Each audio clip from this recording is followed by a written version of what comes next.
হাফিজাহুল্লাহ। আমাদের মাঝে উপস্থিত হয়েছেন আল্লামা বিসমিল্লাহির রহমানির রহিম। ولا تقولوا لمن يقتل في سبيل الله أموات بل أحياء ولكن لا تشعرون. وقال النبي صلى الله عليه وسلم يشفع يوم القيامة الأنبياء والعلماء ثم الشهداء أو كما قال عليه الصلاة والسلام. اللهم صل على محمد وعلى آل محمد كما صليت على إبراهيم وعلى آل إبراهيم إنك حميد مجيد. اللهم بارك على محمد وعلى آل محمد كما باركت على إبراهيم وعلى آل إبراهيم إنك حميد مجيد. হিলফুল ফুজুল ফাউন্ডেশন এবং অত্র এলাকার প্রবাসীদের উদ্যোগে আয়োজিত এই লাইট দুটো বন্ধ করে দেন তো, এই দুইটা লাইট বন্ধ করে দেন, এই তারগুলো সরিয়ে দেন। আয়োজিত মাহফিলের মোহতারাম সভাপতি, উপস্থিত হযরত বুজুর্গ উলামায়ে কেরাম,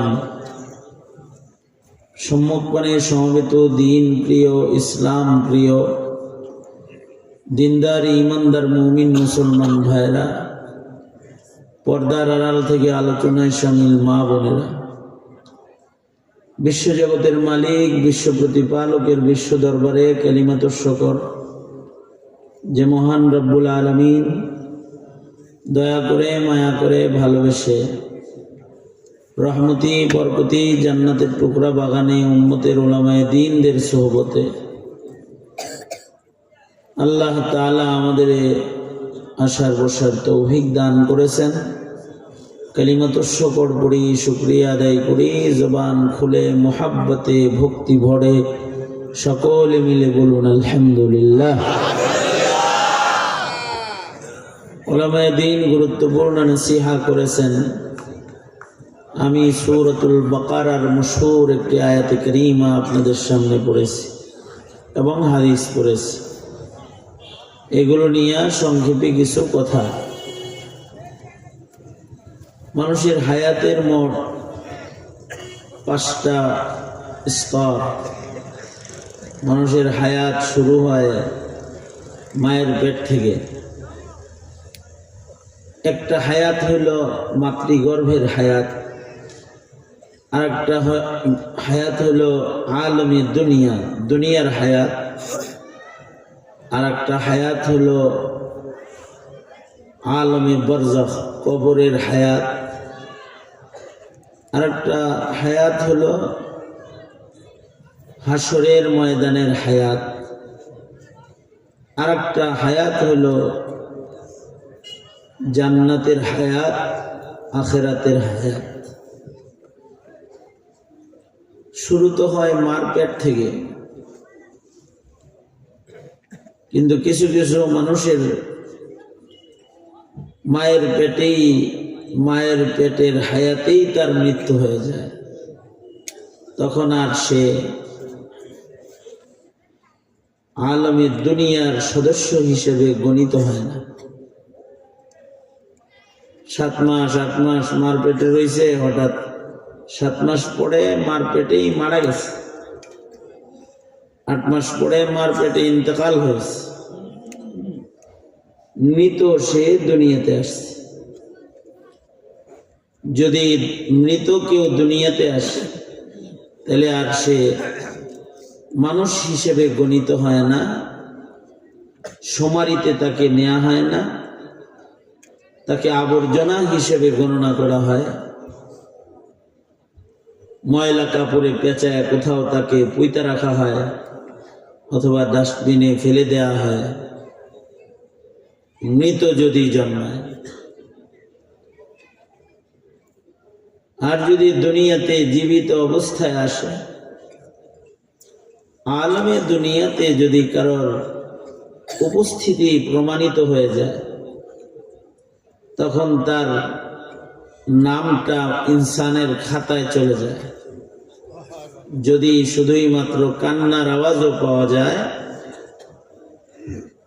আসছে দুনিয়াতে 1 মিনিট কান্নার আওয়াজ পাওয়া গেছে, কয়েক সেকেন্ড, তারপরেই সে ইন্তেকাল করেছে, মারা গেছে, তারপরেও দুনিয়ায় যেহেতু তার জীবন প্রমাণিত, দুনিয়ার হায়াত কান্নার মাধ্যমে প্রমাণিত,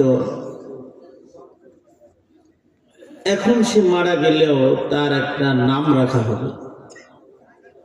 সে এবার আলমে দুনিয়ার একজন সদস্য হিসেবে সে গণনায় এসে যাবে। শুধু আলমে দুনিয়ার সদস্য হিসেবে গণনা হয় তা না, আলমে দুনিয়ার সদস্যর হক হুকুক তার সাথে আদায় করা হয়। সেটা হলো তার জানাজার তৈয়ারি হয়, তাকে ওযু গোসল করানো হয়, তাকে কাফন পরানো হয়, আতর গোলাপ দিয়ে তাকে সুসজ্জিত করা হয় এবং মুসলমানের হক আদায়ের জন্য সমাজের মুসলমানেরা এই ছোট্ট শিশুরও জানাজা এতে শামিল হয়ে যায়। শুধু জানাজায় শামিল হয় না, সে আলমে বরজখের সদস্য হয়ে যায়। এ কারণে তার জন্য কবর খনন করা হয়, তাকে কবরে রাখা হয় এবং সে হাসরের মাঠে আল্লাহর আদালতে দাঁড়াবে। এই একটা কথা বলবি তো আমি কথা বলবো না। কে বলছে এখানে আসতে? এগুলো সারা ডিস্টার্ব করে।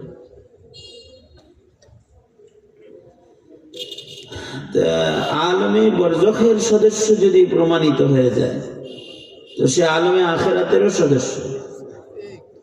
এবং নবীজি বলেছেন, এই যে মাসুম অবস্থায় যাদের মৃত্যু, এরা বিনা হিসাব আল্লাহর জান্নাতের চিরস্থায়ী মেহমান। জান্নাতে যে হায়াতটা পাইব এটা আর শেষ হইব না। দুনিয়ার হায়াত,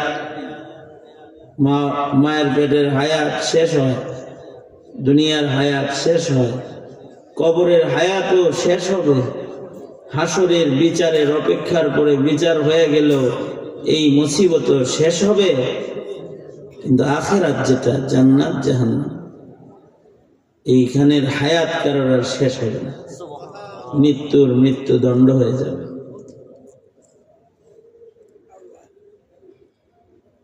মার পেটে কে কয়দিন থাকবে এটা একজন জানেন, তিনি কে? কোন মা বাপও জানে না যে তার পেটের সন্তানটা এতদিন থাকবে। কেউ 7 মাস, 8 মাস, 9 মাস, 10 মাস মার পেটে থাকে, কেউ আরো বেশি থাকে।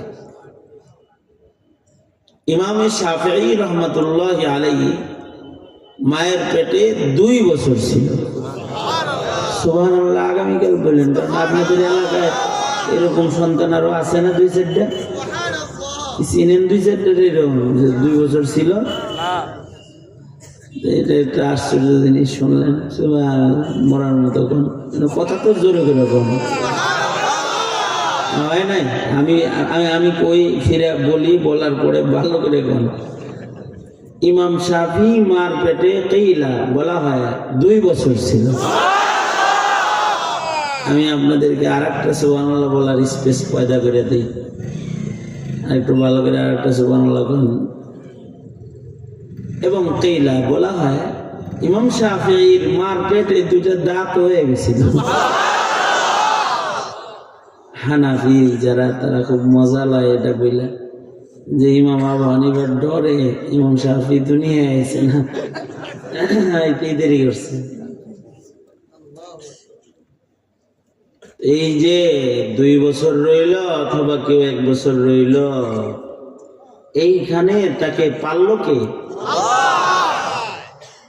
এই হায়াতটা গণনায় তখন আসবে যখন দুনিয়া সে হায়াত প্রমাণিত হবে, মানুষ হিসেবে গণনা। দুনিয়া আসার পরে যদি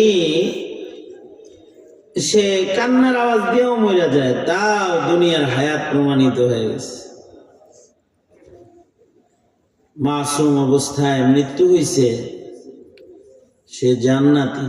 শুধু জান্নাতি সে না, যেই মা বাবার ওরসে তার জন্ম হয়েছে। মাসুম বাচ্চারা তাদের মা বাবাকে আল্লাহর কাছ থেকে কেড়ে নিবে, বলবে দেন আমার লোকের জান্নাতে দেন, না লয়ে যাবে জান্নাত। এই কারণে কারোর যদি বাচ্চা বয়সে সন্তান মরে যায়, কারোর কান্না তো আসবেই। মা বাবা মহব্বতে কান্নাই, কিন্তু হায় হুতাশ করতে নেই, কারণ এই সন্তান গুলা পিতামাতার জন্য রহমত। আমাদের গ্রামে গঞ্জে অনেক মহিলার বাচ্চা মরে যায়, যে লাগাতার যে 2-3টা মরে, শ্বশুর শাশুড়ি প্রলাপ করে আর কয় দুর্নশ্রেণের ঘরের কোন একটা লই আইছিলাম, 2টা এর বউ বানায়, এটা খালি বাচ্চা মরে, কপাল পোড়ার ঘরের কপাল পোড়ারে বউ বানাইছি, এগুলো কয় হারাম। এগুলো বলা কি? ও বড় কপালওয়ালা মা, ওর কয়েকটা সন্তান জীবিত মারা গেছে, ওর একটা সন্তান মরছে তো ওর একটা ইঞ্জিন হয়েছে জান্নাতে টাইনে নেওয়ার, 2টা মরছে 2টা ইঞ্জিন হয়েছে, 3টা মরছে 3 ইঞ্জিন টাইনা মা বাবারে জান্নাতে লয়ে যাব। আমাদের বাংলাদেশের একজন বড় আলেম ছিলেন, ফকিহুল মিল্লাত আব্দুর রহমান রহমতুল্লাহ আলাইহি। ওনার এক ছাত্র এসে কয় হুজুর 4টা মরছে এ পর্যন্ত, আর বাঁচি না, কিছু তেল পানি ভরা দেন তো যেন। আর কান দেখা দিব সাগরে দেন। হযরত মুফতি আব্দুর রহমান রহমতুল্লাহ আলাইহি এই সাগরেদরে সান্ত্বনা দেওয়ার জন্য বলছে আর কি, আহ তুই কত কপালওয়ালা রে, তোর জান্নাতে যাওয়ার 4টা গাড়ি হয়েছে, আমার যদি এমন একটা থাকতো রে। সান্ত্বনা দিচ্ছে আর। এ কারণে মাসুম বাচ্চা যাদের মারা যায় ওরা সুকপাল, ওদেরকে এই মাসুম, কারণ এদের আমল নামার ভিতরে এখনো গুনাহ টাচ করেনি। বালে হওয়ার আগে যেগুলো মরে, আল্লাহ যদি নিয়ে যায় তাহলে হাই হতাশ নাই, এগুলো জান্নাতে লয়ে যাবে। আমাদের সমাজে একটা মাধ্যম, তুমি চুপ করে বয়ে থাও, আমি তোমার প্রশ্ন শুনবার লেগে আমি এনেছি। আবার কথা কয় এই তো তুমি তোমার বাড়ি কই 2,500 নোয়াখালী খারাপ কথা বেশি কম। আবার কথা কয় এর কথা মতো বাস করতে গেলে কাজ লাগবো না। আমি যা যা কইতেছি, যা যা শিখতেছ শিখ। তুই আজকে আমার কাছে প্রশ্ন করে শিখবার চাস কে? আমি তোর প্রশ্নের উত্তর দিতে আইছি, আমি এগুলো দিই না, যারা দেয় তা করে জিজ্ঞেস। এটা নিয়ে ইখতিলাফ আছে। ইখতিলাফি মাসালাগুলো আমি বলতেছি না, ও যেটা জিগাইতেছে ওগুলো ইখতিলাফি মাসালা থাক। ওইটা আমরা আমাদের সমাজ নিয়ে ভাবি, আমরা মুসলিম, আমাদেরকে নিয়ে আমরা ভাবতে থাকি, ঠিক আছে না? নিজের ঘরের খবর নেই, আরেকজনের করলে এটা নিজে। এবার শোনেন, হযরত থানভী বলেছেন আরো কিছু মানুষকে মানুষ তিরস্কার করে, তিরস্কার করা একটা কবিরা গুনাহ। তিরস্কার করা কি গুনাহ? কাউকে তিরস্কার করা কি গুনাহ? কিছু মানুষের পেটে, আমার মাদ্রাসার এক শিক্ষকের একটা সন্তান হয়েছে, সন্তান হয়ে 7 দিন পরে বাচ্চাটা মারা গেছে। ছেলে বাচ্চা, নাকের ছিদ্রি নাই, মুখ বন্ধ, মারা গেছে। এটা কোনো গজব না, অবশ্যই এটা আজমাইশ। এটা দেখার পরে মা বাবার কষ্ট লাগে। অনেকের প্রতিবন্ধী সন্তান জন্ম হয়, প্রতিবন্ধী সন্তান আল্লাহ দেয় দিয়ে পাগল জন্মায় দুনিয়াতে, কারণ ব্রেন কার দান? কারোর ঘরে যদি পাগলা সন্তান জন্মায়, তার দুশ্মন যারা আছে এরা দেখ কিরকম লাগে, খোদায় বিচার করছে, এরকম দাঁত কিটমিট করতে থাকে, গুনাহে কবিরা।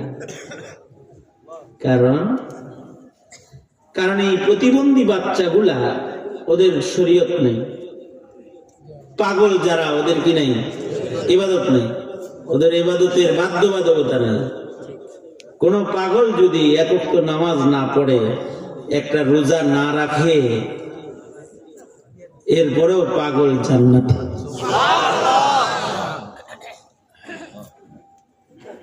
আমার কাছে এক পাগল বাচ্চা লয়ে আইছে, ছোট একটা, এক বাপে ফুল নেওয়ার লেগে, দেখতে খুব সুন্দর।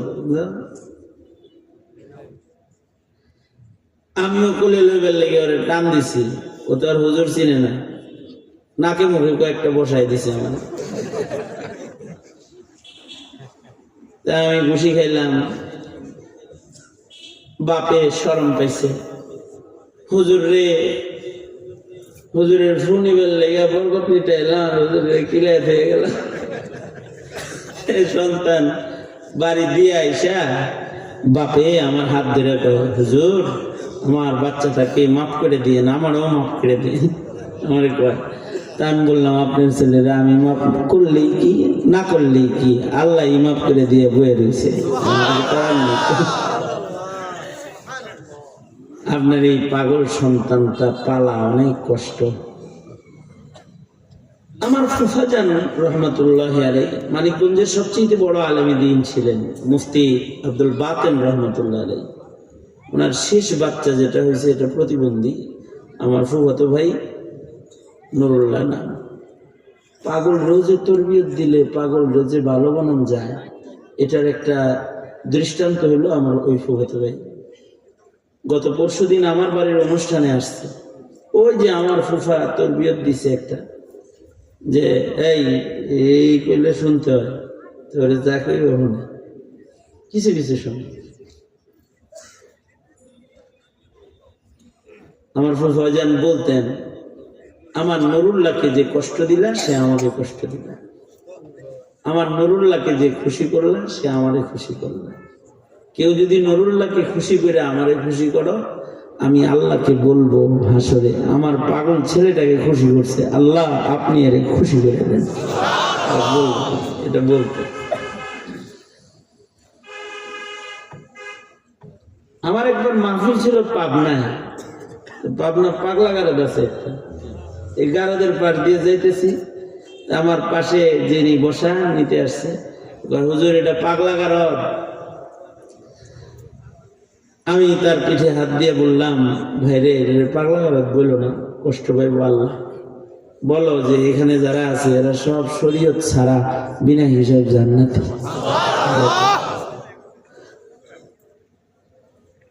আকল মন্দির তো ইবাদত করতে হবে, ওরা ইবাদত না করেও সব জান্নাতে চলে যাবে। তা আমি তারে কইলাম, আপনার ছেলেরা আমি মাফ করুন কি, আল্লাহ তো মাফ করে দিয়ে বয়ে রয়েছে। তো তাকে বললাম যে অবশ্যই এই সন্তান আপনার জন্য অনেক বড় একটা বোঝা, কিন্তু এই বোঝাকে বোঝা মনে না করে যদি ধৈর্য ধরতে পারেন তাহলে আপনার এই ছেলেটাই আপনার জান্নাত, এটা আপনাকে জান্নাতে নিয়ে যাবে। অভিনয় হিসেবে যখন জান্নাতে যাবে তখন আপনার লয়ে যাবে। এই কথা বলতে ওই বেচারা আমার বুকের উপরে হুমড়ি খেয়ে পইড়া কান্না শুরু করছে হাও মাও করে, আর আসলেই হুজুর আমার এই বাচ্চার আমি আর ওর মা ছাড়া ওর দুঃখ বোঝার মতো এই পৃথিবীতে আর কেউ না। আপনি দোয়া করেন আল্লাহ যেন আমার এই পাগল ছেলেটার খেদমতের জন্য আমার হায়াত আল্লাহ যেন বাড়ায় দেয়।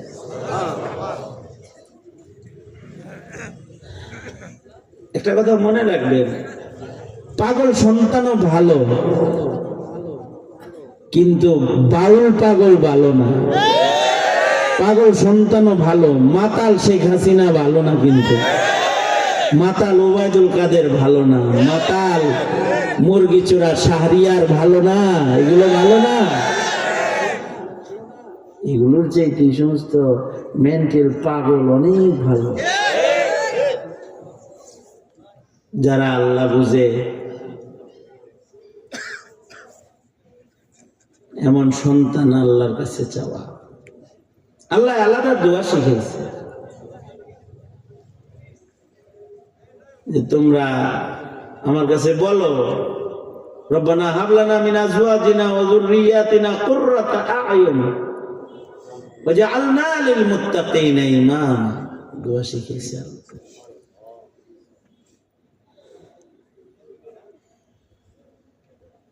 সন্তান তো মানুষের ঘরেই হয়, আল্লাহর কাছে বলতে হয়। কি বলবা? আল্লাহর কাছে যুবকরা বিয়া যারা করো হেরাও দোয়া মুখস্থ করো, আল্লাহুম্মা ইন্নী আউযু বিকা মিন ওয়ালাদিন ইয়াকুনু আলাইয়া ওয়াবালা। ও আল্লাহ, যে সন্তান আমার জন্য বোঝা হয়ে যাইবে এরকম সন্তান আমাকে দিন না। পানাহ চাই, দোয়া করো। আল্লাহর রাসূল দোয়া শিখিয়েছে। কোন দোয়াই তো জানো না মিয়া, রাগ করবা। মা বাবার নামে রব্বির হামহুমা কামা রাব্বায়ানি সগীরা বলবা, এটাও পারো না। নিজে একটা ভালো সন্তান চাইবা, এটাও পারো না। পারো না কি কও আমারে, কোন দোয়াটা শিখছো? কত কিছু শিখলা, কত দোয়া শিখতে পারলা না। এইভাবে বললেই অনেকে আবার মন খারাপ করে, হুজুর কি আপনি তেরা তেরা কথা, তেরা কইব না দেখি সুমা দিয়ে সব কথা কইব না দেখি, হ্যাঁ সব কথা আই লাভ ইউ দিয়ে কওয়া যায়, কিছু কথাই তেরা। আল্লাহ সহি বুঝ দেখ, বলেন না আওয়াজ করে আমিন। আমার সাথে দোয়া পড়েন। যেমন একটা দোয়া আছে, একটা দোয়া, এটা যদি কেউ এই রজব শ্রাবণে পড়ে তাহলে হায়াত বাড়বে, কোনো সন্দেহ নাই ইনশাআল্লাহ। কারণ নবী আলাইহিস সালাম কোনো অচল জিনিস উম্মতরে শিখায় নাই। আল্লাহর রাসূল শিখাইছে রজব আসলেই দোয়া করবা হায়াত বাড়ার।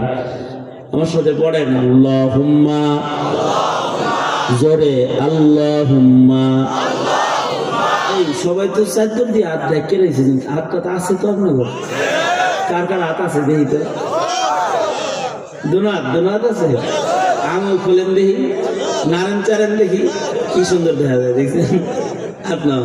আচ্ছা হাত তো আছে দেখাইলেন, মুখ আছে আছে তো, মুখ আছে সেটা দেখান একটু, বলেন আমার সাথে আল্লাহুম্মা। এখন জোরে করলেন কে? আগে যে জোরে করতে বললাম করলেন না কেন? এটা করেন, বলেন আওয়াজ করে আল্লাহুম্মা বারিক লানা ফি রাজাব ওয়া শাবান ওয়া বাল্লিগনা রমাদান। আল্লাহুম্মা বারিক লানা ফি রাজাব ওয়া শাবান ওয়া বাল্লিগনা রমাদান। রমজান পর দোয়া করলে যে হায়াত বাড়ে এর জলজন্ত প্রমাণ কোরআনে আছে। ঈসা আলাইহিস সালাম, ঈসা আলাইহিস সালাম যে হায়াত বাড়ল, ওনাকে যে আল্লাহ পাক এত লম্বা হায়াত দিলেন, বলেন তো ঈসা আলাইহিস সালাম কি মারা গেছে? যেমন মার পেট থেকে আসার পরে দুনিয়ায় বড় হইছে, নবুয়ত পাইছে, এখন তেমনই আছে। ওনার বয়স কিছু আছে জমিনি, কিছু আছে আসমানি। ওই আসমানি গুলা জমিনের গুলা সব এক সময় এক হইবে। এক হইলে পরে পৃথিবীর সবচেয়ে বড় হায়াতের মানুষ হইলেন রূহুল্লাহ ঈসা আলাইহিস সালাতু ওয়াস সালাম। আল্লাহ তাআলা আসমানে ওনাকে পাল্টাচ্ছেন। আল্লাহর জন্য অসম্ভব? দুনিয়াতে আসবেন, আসার পরে 40 বছর দুনিয়াতে থাকবেন, বিয়ে করবেন, বউ বাচ্চা হইব, তারপরে ইন্তেকাল করবেন। নবীজির রওজার পাশে কবরের জায়গা আছে, সেখানে দাফন হবেন।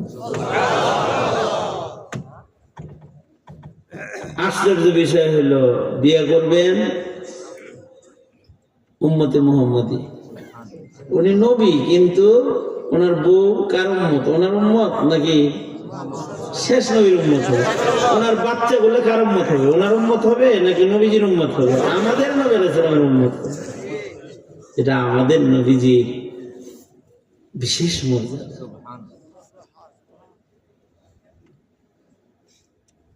কেউ যদি এটা না মানে তাহলে সে বেঈমান। যদি কারোর এটা বিশ্বাস না হয় তাহলে ওর ঈমান নষ্ট। মনে মনে ভাবতে পারে আল্লাহ যদি পালে দুনিয়াই পালতো, দেখতাম, আসমানে পালতেছে, দেখি না কিছু। তোমরা যে পরিমাণ কবর পূজা, মাজার পূজা, বাবা পূজা, নেতা পূজা করো, ঈসা নবীরে দুনিয়ায় পাললে সব মুশরিক হয়ে যেত।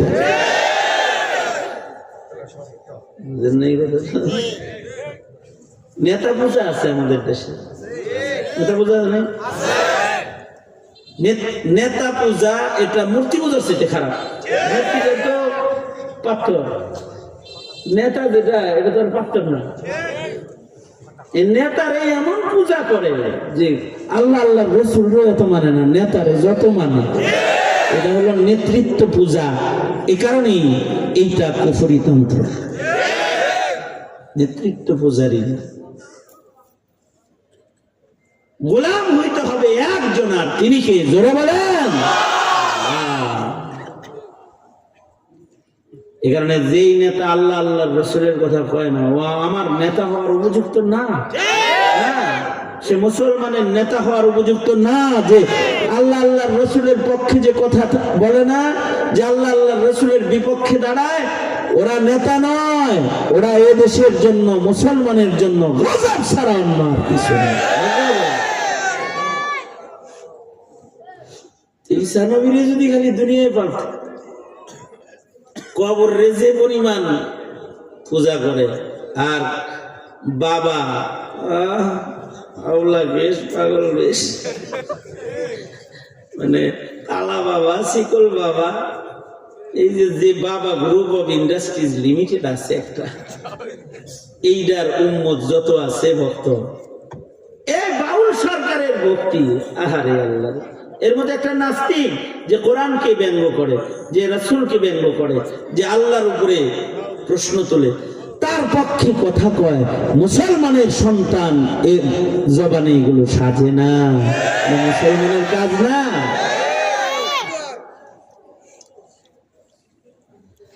আমরা তো এরকম অথর্ব যে আমরা যদি ঈসা নবীর জমিনে পালতো তো গেছিল সব। আল্লাহ পাকে যেন আসমানে পালে। আমাদের এক মুরব্বী বলছে, তো গোর দোষে ঈসা নবী আসমানে।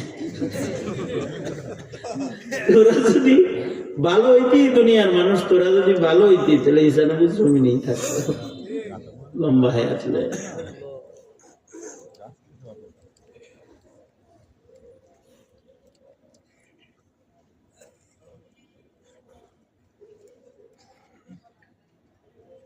এই জন্যে পাগল সন্তান যারা, ওরা কিন্তু নাস্তিক মুরতাদের চাইতে অনেক ভালো। এ কারণে কারোর ঘরে পাগল দেখলে তিরস্কার না করা, তিরস্কার না করা, তাকে সান্ত্বনা দেওয়া। তবে হাকিমুল উম্মত থানবী বলেন, দুই প্রকারের সন্তান আল্লাহ আল্লাহর কাছে তোমরা চায়া নিবা। আগের জমানার মানুষ আল্লাহর কাছে নবী চাইতো, যেমন ইব্রাহিম বাবা বাইতুল্লাহ দেয়াল উঠায়া আল্লাহকে বলে, আল্লাহ এই যে কাবা ঘর নির্মাণ করতেছি বাপ বেটা মিলা যারা কবুল করে নেন, আর আপনার হাবিব শ্রেষ্ঠ পয়গম্বর যাকে আপনি পাঠাবেন তাকে আমার খানদান ইসমাইলের খানদানে আপনি কবুল করে নেন। তার মানে আল্লাহর কাছে পয়গম্বর চেয়েছে। আমরা তো আর পয়গম্বর চাইতে পারবো না, কারণ আমাদের নবী শেষ নবী। কিয়ামত পর্যন্ত আর কোন নবীর আগমন ঘটবে না, কারণ আমাদের পয়গম্বরকে আল্লাহ তাআলা খাতামুন নবিয়্যিন এর মাকাম আল্লাহ পাক দান করেছেন। কিয়ামত পর্যন্ত আর নবী আসবে না। সুতরাং হাত তুইলা নবী চাওয়া যাইব না, কিন্তু নবী না আসলেও কিয়ামত পর্যন্ত নায়েবের নবী আসবে, যারা হলো উলামা। এই উম্মতের আলেমরা নায়েবে নবী। ময়দানে মাহশারের নবীরা যেমন শাফাআত করে জাহান্নামীদেরকে জান্নাতে প্রবেশ করাবে, এই উম্মতের উলামা যারা তারাও ময়দানে মাহশারে শাফাআতকারী হয়ে আল্লাহর আদালতে দাঁড়াবে। সুতরাং আল্লাহর কাছে দোয়া করবা, আল্লাহ তুমি আমাকে একটা আলেম সন্তান দান করো, আমার খানদানে আলেম দাও। একজন আলেম কতজন মানুষকে শাফাআত করবে হিসাব ছাড়া। নবীদের শাফাআত যেমন হিসাব ছাড়া, আলেমে দ্বীনের শাফাআত এরকম হিসাব ছাড়া। যদি কেউ খালি হাফিজুল কোরআন হয় সেও শাফাআত করবে, কমপক্ষে 10 জন। কুল্লুহুম কাদ ওয়াজাবাত লাহুন নার, যাদের সবার উপরে গুনাহের কারণে দোজখ ওয়াজিব হয়ে গিয়েছিল, একজন হাফেজ কোরআন এমন নিশ্চিত দোজখী 10 জনকে আল্লাহ জান্নাতের ভিতরে ঢুকায় ফেলাবে। মা বাবা দাদা দাদি নানা নানি ধীরে ধীরে ঢুকায় ফেলবে।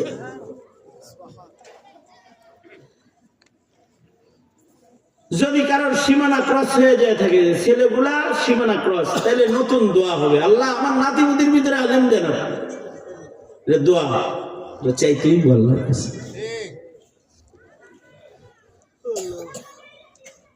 আলেম চাইতো যদি সন্তানদের সামনে, এই সন্তানরা আলেমের সাথে দুশমনি করতো,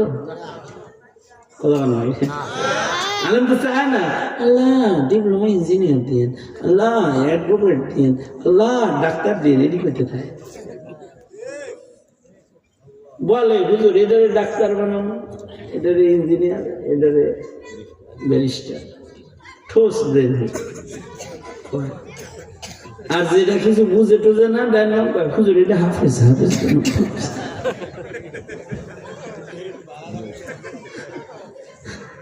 যে ও অচল যেটা এটারে বানাইব হাফেজ। সন্তানদেরকে আলেম বানানোর চেষ্টা করা, আলেম বানানোর দোয়া করা, কারণ ময়দানে মাহশারে আলেমরা শাফাআত করবে। দুনিয়ার মাটিতে উলামা যেদিকে, আল্লাহ তাআলার মদদ ওইদিকে। আলেমদের সাথে রেজাল্ট করলে যে কপালে কি আসে, শেখ হাসিনার দিকে একটু হিসাব অঙ্ক কইসা নিলেই পারে। সুতরাং আলেম চাওয়া, আলেমদের সাথে মুহাব্বত রাখা, আলেমকে ভালোবাসা, আলেমের পাশে থাকা, এগুলাও নাজাতের কারণ হবে। আলমার ও মান আহাব্বা, হাসরের হায়াতে তারা ভালো জায়গায় দাঁড়াবে। দুনিয়ার হায়াত যেমন আলাদা, কবরের হায়াতও আলাদা। কেউ কেউ কবরে দুজুকের হায়াত পাবে, আবার কেউ কেউ কবরে আল্লাহর জান্নাতের মেহমানদারি পাবে। আল কবরু রাউযাতুম মিন রিয়াজিল জান্নাহ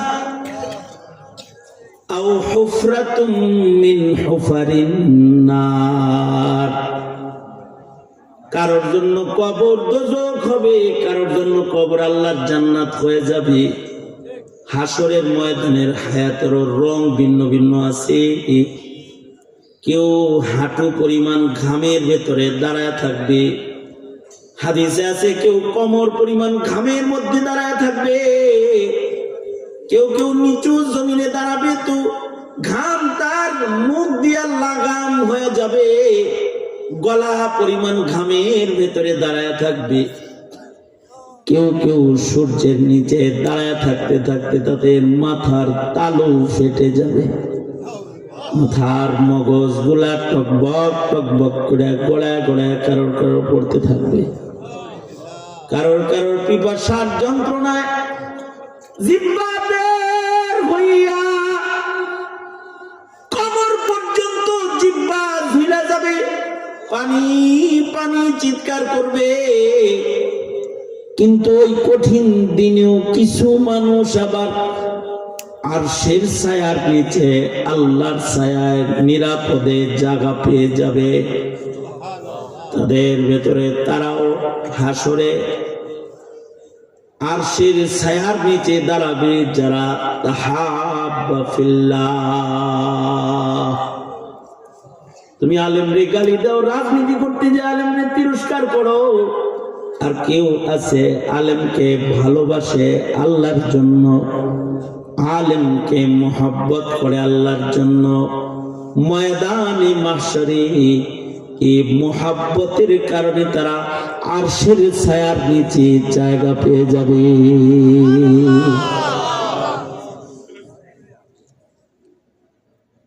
আলেম উলামা আল্লাহর কাছে চাওয়া, কারণ হলো উলামা না থাকলে সেকেন্ড প্রজন্ম, থার্ড প্রজন্ম, যারা জেনারেশন আসতেছে, ফোর্থ জেনারেশন, যদি আলেম না থাকে, আলেম না থাকলে নামাজও পারবে না, ইবাদতও করতে পারবে না, জানাজাও পড়তে পারবে না। দেখেন না, বাংলাদেশের সবচেয়ে স্মরণীয় একটি ঐতিহাসিক জানাজা হলো বেগম খালেদা জিয়ার জানাজা। এই জানাজার ইমামতি করলেন জাতীয় মসজিদের খতিব শেখ আব্দুল মালিক হাফিজাহুল্লাহ। আব্দুল মালিক সিনোমিয়া, তিনি এশিয়ার বড় আলেমদের অন্যতম একজন, যার লিখিত আল মাদখাল ইলা উলুমিল হাদিস শরীফ কিতাব বহির্বিশ্বের ইউনিভার্সিটিতে পড়ানো হয়। আব্দুল মালিক কোন ফতোয়া দিলে এর উপরে কলম ধরতে এশিয়ার আলেমরা ভয় পায়, সতর্ক হয়ে যায়, কি লেখছে পড়ে লই ঠিক মতো। এই আব্দুল মালিক সাহেব তিনি ঐতিহাসিক এক জানাজার নামাজ পড়ালো। ইলমি কমজোরি কতটুকুন থাকলে শায়েখ দাঁড়ি, সে তার বক্তব্যে সে বলল সূরা ফাতিহা পড়ে নাই, জানাজা হয় নাই। কতটা মূর্খ হইলে! এখন এই যে মূর্খ, এটা যে তুমি বুঝবা, এর জন্য তোমার তো কিছু পুঁজিবাটা লাগবে। তুমি যে ওইটা মূর্খ, যে এই কথাটা যে একটা অবান্তর কথা, এটা বোঝার জন্য তো তোমার কিছু লাগবে। তুমি এই জিনিসটা নিবা কার কাছ থেকে? সারা দুনিয়ার জাগতিক জ্ঞান বাইটা খাইলেও এই যোগ্যতা অর্জন করতে পারবা না আলেমের সোহবত পেতে রেখে। সবচেয়ে বড় কথা হলো ইয়াশফাউ ইয়াউমাল কিয়ামাতি সালাস আল আম্বিয়া সুম্মাল উলামা সুম্মাশ শুহাদা।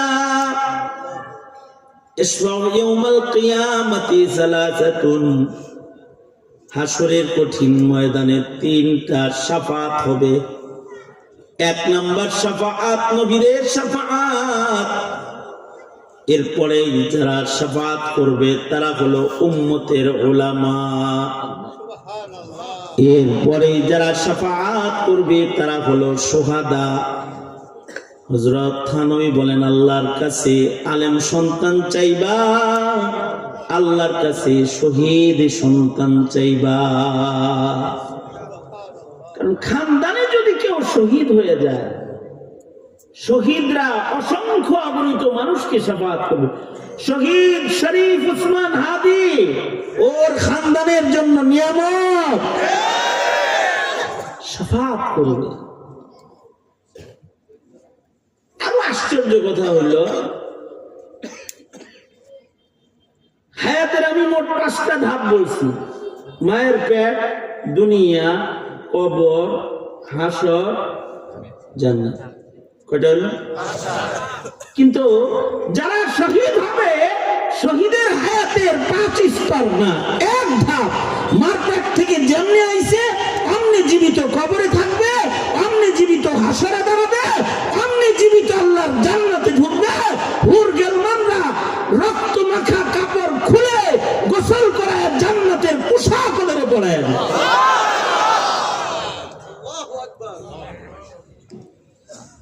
এ কারণে শহীদদেরকে মরা বলা নিষেধ, মরা মনে করাও নিষেধ। ওয়ালা তাকুলু লিমান ইউকতালু ফি সাবিলিল্লাহ, ওয়ালা তাকুলু লিমান ইউকতালু ফি সাবিলিল্লাহি আমওয়াত বাল আহইয়াউ ওয়ালাকিন লা তাশউরুন। যারা শহীদ তাদের মৃত মনে করবা না, মৃত বলবা না।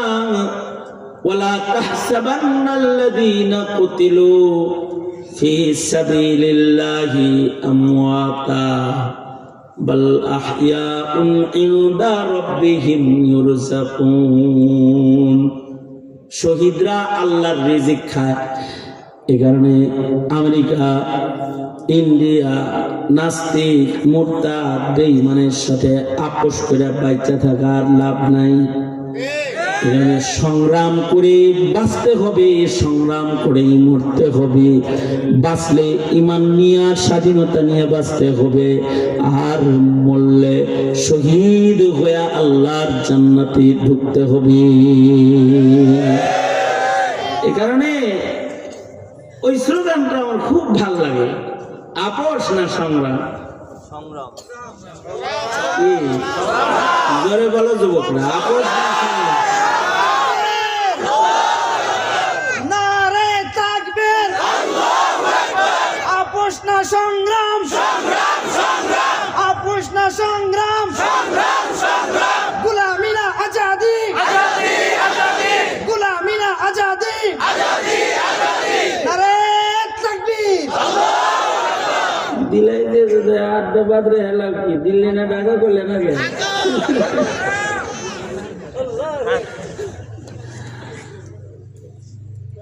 হয়তো খেলাফত নয়তো শাহাদাত।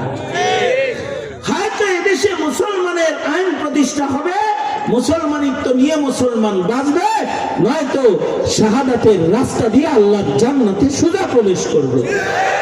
শিয়ালের মতো 1000 বছর বেঁচে লাভ নাই। শিয়ালের মতো তুমি 1000 বছর বেঁচে না থেকে সিংহের মতো বেঁচে থাকো একদিন।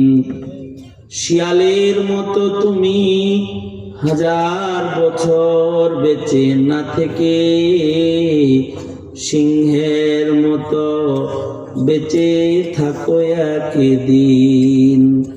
ওপারের ডাকে সাড়া দিয়েও অমর হয়ে তুমি রবে চিরদিন। অমর হয়ে তুমি রবে চিরদিন। শিয়ালের মতো বাচ্চা থেকে তো লাভ নেই। যতই দিবেন দেওয়া শেষ হবে না। রাস্তা দিবেন, রেল দিবেন, বর্ডার খুলে দিবেন, আপনার জমিন মূর্তি দিয়া সাজায় দিবেন, কাজ হবে না, খুশি করতে পারবেন না। এর চাইতে ভালো হলো এই দেশ, এদেশের ইঞ্চি ইঞ্চি মাটি, এদেশের স্বাধীনতার সার্বভৌমত্ব মুক্তিযোদ্ধারা যেমন যুদ্ধ করে এটাকে রক্ষা করেছে, প্রয়োজনে এই স্বাধীনতা রক্তের বিনিময়ে পাহারা দিতে হবে। কোন কাফের বেদিনের হুকুমত মুসলমানের মাটিতে চলে না।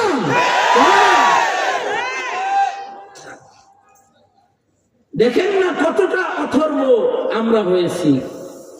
দেশটা মুসলমানের, কিন্তু ইসলাম শিক্ষা এখন শিখলে পাস, না শিখলে পাস, ঐচ্ছিক। এই ক্ষতিটা আওয়ামী লীগ করে গেছে। আপনার সন্তানদের দিনই ব্যাপারে মূর্খ বানানোর জন্য যা করার সব করে গেছে। আমার মুসলমানের ঘরের সন্তান যদি কালিমা, নামাজ, রোজা, হজ, যাকাত কিছুই না জানে, এই মুসলমানিত্ব লাভ কি হবে? এখনই যদি এই দশা হয়, তোমার মাথায় টুপি আছে, তোমার গায়ে পাঞ্জাবি আছে, মুখে দাঁড়িয়ে আছে, তোমার উপস্থিতি যদি তোমার প্রজন্ম হয় নাস্তিক, কয়েকদিন পরে যদি ধর্মীয় অধপতন আরো আসে, তো খানদানের ভেতরে মুসলমান তালাশ করে পাওয়া যাবে না। এজন্যে এই দেশ, এদেশের ইসলাম, এদেশের স্বাধীনতা একই সুতোয় গাঁথা। সুতরাং তোমরা তাদের পক্ষেই থাকতে হবে যারা ইসলামের পক্ষে, যারা কোরআনের পক্ষে, যারা দ্বীনের পক্ষে, যারা ইসলাম, কোরআন, সুন্নাহর খেলাফ চলবে। তাদের দ্বারা এই দেশের ধর্মের, ইমানের, ইসলামের, আখিরাতের উন্নতি হতে পারে না, হতে পারে না। সুতরাং আল্লাহর কাছে চাইতে হবে, আল্লাহ আলেম সন্তান দেন, সংগ্রামী শহীদ সন্তান দেন। সংগ্রাম শহীদ মরলে, শহীদ মরে না, শহীদরে মরা মনে করা যায় না। যেমন ইংরেজদেরকে যারা এদেশ থেকে তাড়াইছে, তাদের ভিতরে সুলতান টিপু সুলতান নাটক দেখছো না? মনে মনে করতে আপনার কাছে খবর আছে, আমিও দেখছি, দেখছি। টিপু সুলতান কয় এই দাড়িছাড়া ঠিক নাটকের ঠিক দাড়িছাড়া, কিন্তু আসলে তো টিপু সুলতান দাড়িছাড়া ছিল না, এই দাড়িছাড়া পাগড়ি ছিল, ইংরেজদের বিরুদ্ধে যুদ্ধ করছে। আশ্চর্য বিষয় হলো, টিপু সুলতানের জীবনী পড়েছি, উনি যখন শহীদ হয়েছে,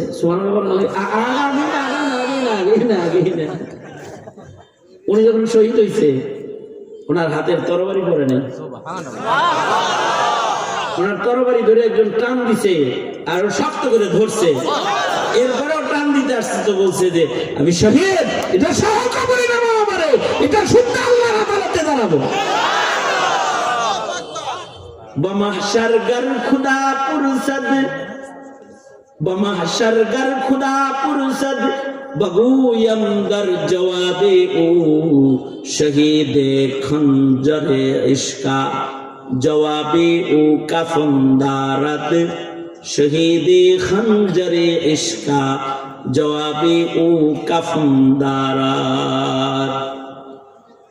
এখানে আবু সাইদরা মরে না, মুগ্ধরা মরে না, জুলাই যোদ্ধারা মরে না, শাপলার শহীদরা মরে নাই, মরে নাই। যারা বাংলার স্বাধীনতা, বাংলার সার্বভৌমত্ব, বাংলায় ইনসাফ কায়েমের জন্য, বাংলায় গণমানুষের অধিকার আদায়ের জন্য যদি কারোর মৃত্যু হয়ে যায়, দ্বীনের জন্য সাবিলিল্লাহ যদি কারোর মরণ হয়ে যায়, মাতা ফি সাবিলিল্লাহ, তাহলে সে শহীদ। আর শহীদরা বিনা হিসাব আল্লাহর জান্নাত। আল্লাহর রাসূল নিজেও দোয়া করতেন, আল্লাহুম্মা রযুকনি শাহাদাতান ফি সাবিলিক, ওগো আল্লাহ তুমি আমাকে শহীদি মরণ দান করো। নিজে শাহাদাতের দোয়া করা, আর সন্তানকে বলা ইসলামের জন্য লড়ে যাবি, দ্বীনের জন্য লড়বি। মরবি, দিনের জন্য মরবি। প্রজন্মের ভেতরে যদি কারো এরকম একজন শহীদ সন্তান থাকে, তাহলে ইয়াশফাউ ফি ইয়াউমিল কিয়ামা, হাসরের মাঠে এই সন্তান শাফাআতকারী হবে। সর্বোপরি আল্লাহর কাছে বলবো, এই দোয়াটা খুব করব, রব্বানা হাব লানা মিন আজওয়াজিনা ওয়া যুররিয়াতিনা কুররাতা আয়ুন ওয়াজআলনা লিল মুত্তাকিনা ইমামা। যদি আরবিতে না পারেন তো বাংলায় বলবেন, এমন সন্তান দে আল্লাহ, আমাকে এমন একটা সন্তান দে, কামাই খাওয়ার আশা নাই, আমি মইরা গেলে দোয়া করবে যে। এমন সন্তান দে আল্লাহ, আমাকে এমন একটা সন্তান দে, কামাই খাওয়ার আশা নাই, আমি মরে গেলে দোয়া করবে যে। কারণ সবাই মরণশীল, মরার পরে খানদানের ভেতরে এই হিলফুল ফুজুলের সদস্যদের মতো কিছু ভালো ছেলেও যদি থেকে যায়, তো ওরা ওয়াজ করায়া মা বাবার লেগে দোয়া করে। আর যদি গাঞ্জুটি রেখে যায়, তাহলে মাজারে যায় গাঞ্জা খাইবে। সুতরাং প্রজন্মের উন্নয়নের, মানব সম্পদ সংরক্ষণের চিন্তা করি।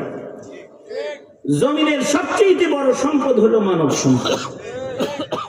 মানুষের চাইতে দামি এই জমিনে স্বর্ণ রূপা না। বুঝে থাকলে বলেন তো, স্বর্ণ রূপার দাম বেশি না মানুষের দাম বেশি? টাকা পয়সা গাড়ি বাড়ির দাম বেশি না একটা সন্তানের দাম বেশি? একটা সন্তান, ওরা যেন হালাক না হয়ে যায়, ওদের ঈমান যেন নষ্ট না হয়ে যায়, এর জন্য জরুরি হলো মক্তবের শিক্ষাকে কনফার্ম করা। স্কুলে পড়ান, কলেজে পড়ান, ওদেরকে ভার্সিটিতে পড়ান, আমরা মানা করি না, কিন্তু আমরা বলি মক্তবটা পড়ায় দেন, কালিমা নামাজ রোজাটা ভুলে যাবে না। এগুলো খেয়াল রাখবেন ইনশাআল্লাহ। বলেন তৈরি আছেন তো? প্রজন্ম পাহারা দিবেন তো? পাহারা দিবেন, পাহারা। হাত তোলেন। ইয়া আল্লাহ, ওয়াদা করিতেছি আমরা আমাদের নবপ্রজন্মকে পাহারাদারি করব, দ্বীন শিখাবো। চিল্লায়া বলেন ইনশাআল্লাহ। আল্লাহ তৌফিক দান করেন। এই কয়েকটা কথা আপনাদেরকে বললাম, তিরস্কার করেন না কাউরে, ভালো আল্লাহর কাছে চাইেন। এগুলোকে আমল করার আহ্বান জানিয়ে আমি আমার সংক্ষিপ্ত কথা এখানেই এটি টানতেছি। আমি আলোচনা শেষ করতেছি। আমার পরে এখন কে বয়ান করবে? কই আসছে? মনিরুজ্জামান আশরাফি সাহেব, উনি আমার সাথে ভালো বয়ান করে। হ্যাঁ, বিশ্বাস না হয় শুই না, খাইয়া টেস্ট করে দেন। ওই যে ইয়ে কইছিল লিপটন চা যখন হয় নতুন নতুন, ও ফ্রি খাওয়াইছে, খাওয়াই কইছে ভাই বিশ্বাস না হয় খাইয়া টেস্ট করে দেন। ফ্রি খাওয়াই এখন এক কাপ চার দাম কত চিন্তা করছেন? যদি আমার কথা বিশ্বাস না হয়, তাহলে আজকে মনিরুজ্জামান আশরাফির বয়ান শুই না টেস্ট করে দেখেন। কেউ নড়াচড়া করবেন না। আমি নিজে সময় থাকলে আমি বসে মৌলানার বয়ান শুনতাম, আমিও বয়ান শুনি। কেউ বয়ান করলে বসে বয়ান শুনি। আমি তো একটু দুর্বল হয়েছি, কারণ শেখ হাসিনা দামাত বারকাত ওনার জেলখানায় যে সুন্দর মেহমানদারি করতে, এই কারণে আমি একটু অসুস্থ। একটা